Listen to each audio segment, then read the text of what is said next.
Yes, mfuatiliaji wa Mafia TV, asante sana kwa kuendelea kutupa masikio yako lakini na macho yako kwa kutufuatilia. Bwana, leo tunakuletea story kuhusiana na kikosi cha Simba Sport Club ambacho bwana kiko kwenye mchakato wa kutafuta mwalimu ambaye atabeba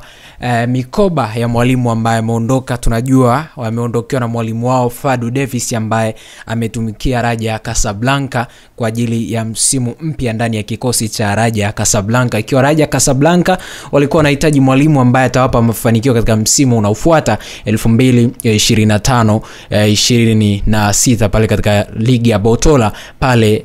Morocco. Sasa moja ya kitu ambacho tunakitazama kwa hapa ni moja ya mwalimu ambaye anahusishwa kwa msimu uliopita, alikuwa anahudumu ndani ya kikosi cha Kaizer Chiefs na ameonekana yupo Dar es Salaam kwa ajili ya mazungumzo, kufungua ama kuanzisha mazungumzo ya pande zote mbili, kwa upande wa mwalimu lakini vile vile kwa upande wa kikosi cha Simba. Na ni mwalimu ambaye tayari ameshapita ndani ya kikosi cha Young Africans na alifanya vizuri na timu ilifanikiwa kutoa mataji ambayo ameshiriki, na ni mafanikio makubwa ambayo aliwaachia Young Africans, ikiwa ni pamoja na kwenda katika michuano ya kombe la shirikisho katika ngazi ya finali, jambo ambalo Simba walilifanya chini ya kocha wao Fadlu Davis katika msimu uliopita. Na hapa tunamzungumzia Nasreddine Nabi ambaye amewahi kuwa kocha wa kikosi cha Young Africans, na msimu 2023-24 ndio ulikuwa msimu wake wa mwisho, ama msimu 2022-23 ulikuwa ni msimu wake wa mwisho kuifundisha kikosi cha Young Africans. Baada ya hapo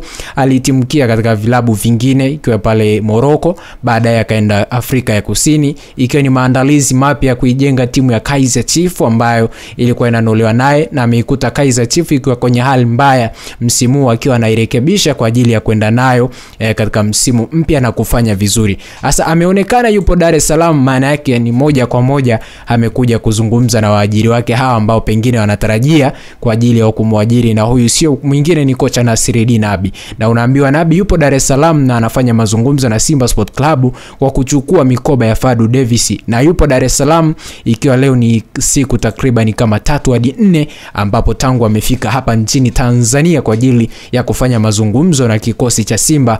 ama kuangalia ni namna gani ambavyo anaweza kaisaidia Simba katika msimu unaofuata kuirejesha furaha yao ambayo wameipoteza kwa takriban misimu 4 mfululizo bila kubeba taji la ligi kuu la NBC Tanzania bara. Pengine tutegemee msimu unaokuja huenda akawapa furaha kama atapata nafasi ya kubeba mikoba ndani ya kikosi cha Simba Sport Club. Mwalimu ambaye yupo wa muda Suleiman Morocco alishajitosheleza katika mchezo mmoja ambao alisimama, lakini Suleiman Matola ambaye ni mwalimu msaidizi ambaye alikuwa dhidi ya